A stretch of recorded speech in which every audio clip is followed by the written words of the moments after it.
ክብር ጠቅላይ ሚኒስቴራችን በጣም ከልብ እናመሰግናለን። ከልብ አይሾ ስፒድ መጣ ሄደ አለቀ ከነስ። ግን አንተ ትችላለህ እናቲን አንተ ባሰራው አንተ ባታረገው ኑሮ ምንም እናሳየው አንድም ነገር አልነበረም።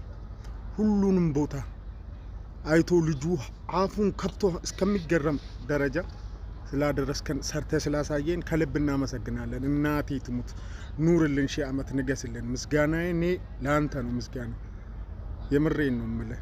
በቃ ትችላለህ፣ ምርጥ ጀግና ነህ፣ ጀግና መሪ ነህ። እናቴ ትሙት አዳሜ እኮ ጠላ ቤትና አረቄ ቤት ለምን ፈረሰ ብሎ ሆሆ የሚል ነበረ። አንተ ዛሬ ግን አላሳፈርከንም። እናቴን በጣም ትመቸኛለህ። ኑርልን፣ ሺህ ዓመት ንገስ።